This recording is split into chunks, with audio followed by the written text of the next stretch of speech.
We were just really getting back to the basics, working on a lot of our fundamentals, stepping in the right place, our athletic posture, really taking pride in special teams, just doing the basic stuff that makes us a good team from week to week.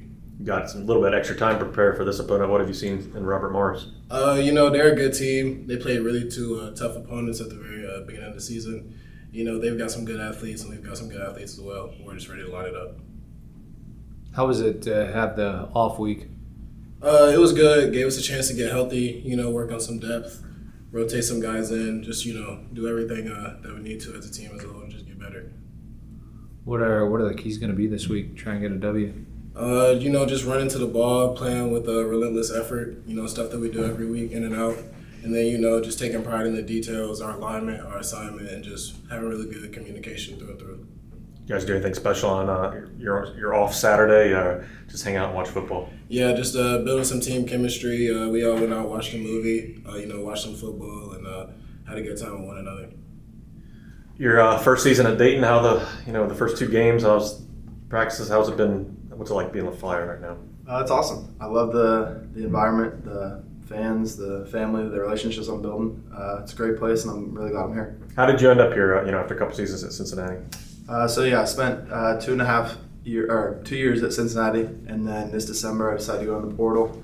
I thought it was best for me, and just over the December break, I connected with the Dayton coaches, and then built some great relationships, and I felt like this is where I was supposed to be. Were you just looking for a better opportunity to play, or what were some of the reasons? Yeah, I was just looking to get out on the field and showcase my talent.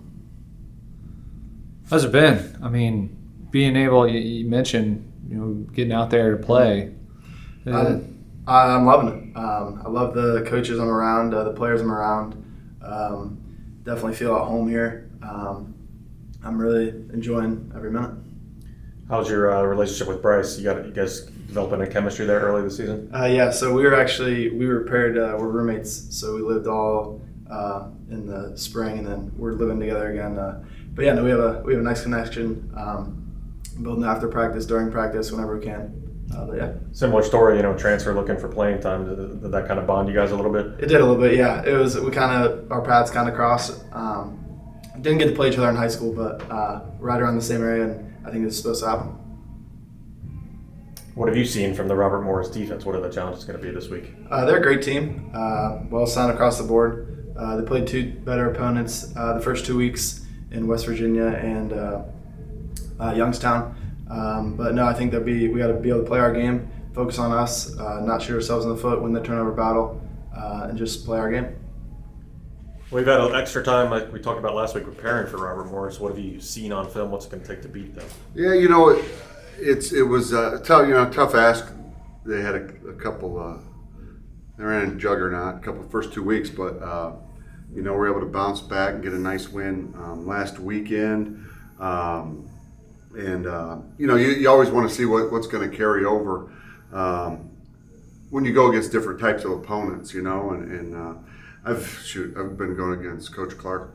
I don't know, we go way back. I went against him when he was at JMU, went against him when he was at Hampton, I went to coach against him when he was at Albany. So when he's a guy I've got a lot of respect for as a football coach, and he's going to do what he's going to do.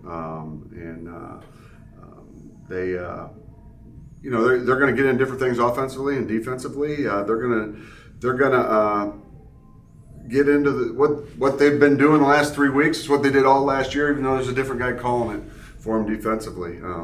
So it was interesting to see go against different teams year to year. But I think for them, it's going to be more about the pieces they've got. And the first 2-3 weeks, I think that, they got several new faces on their coaching staff, several new faces on their team. So they're trying to figure out who they are, and I think they're starting to settle in, figure out what guys can do well, what guys can't do well, and maybe so they've moved some pieces around.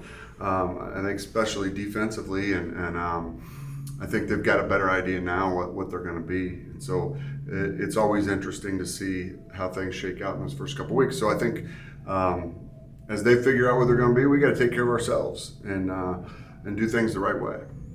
What are some of your memories of Robert Morris when you were a player? Well, I was telling the guys, this rivalry, one time was a rivalry was played annually for a long time. I played in the first two. I remember playing at Moon High School, right? They didn't have a stadium built yet. That's how new. And I remember, Joe Walton was the head coach, which was kind of a big deal for me, being a guy that it's always been interested in the coaching profession. And then I remember we played the first one here. I think the second one was down there, and Ryan Hume hit a game winner at the end. Coach Kelly told him before we went out for that last field goal, if you miss it, you're walking home. So thank God he made it. So yeah, it goes back, but yeah, it's fun to reignite this one. Go back over there. Just looking at the non-conference in general, what's your general philosophy when you try to put together a non-conference schedule? My thought was, I want to play a tough game, fully funded scholarship program first. I think, one of those first couple of games, because I think it's a great measuring tool for us. I think it's a great opportunity.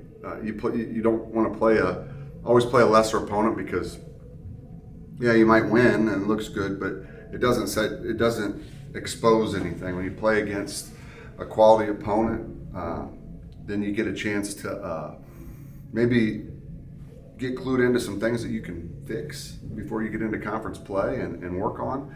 And so that's why I like to play those. So I like to do that. I like to schedule one of those, and I like to schedule a home and home, and then I like to schedule a definite home game. So, depending on year to year, you might have 6 home games, you might have 5, but if you do it like that, we could play a 4th. I usually choose not to, because everything that matters is winning the Pioneer Football League for us, and I want to be as healthy as possible. So I'll take an extra bye as opposed to run the guys out there. You may have addressed this already. I'm sorry, I apologize if so, but did you get healthier over the bye week? Yeah, we definitely did. There's a couple guys are still working back, but a couple guys will be back in there Saturday, and excited to get them on the field. And it's one of those things that you're 3 weeks in, everybody's going through it, one way or the other. But it's rare that you're going to have the same 22 starters throughout the season. So we're fortunate enough to have some good depth right now, and guys ready to go. And I'm excited to see these guys perform. Like last week, we needed, Mac Grant stepped in there, and Bennett Lawrence stepped in there, and we pitched a shutout with 2 safeties that aren't starters. So it's good. Really good, and it's inspiring, I think, for our younger players to actually see that. And we talk about preparing for your opportunity, not waiting for your opportunity, so that you can excel when you get in there, and it's great to see. How'd the 0 bars go over? Oh, they went over good. Everybody's asking if I got any extras, but no, we got them all handed out. Always enjoy doing that.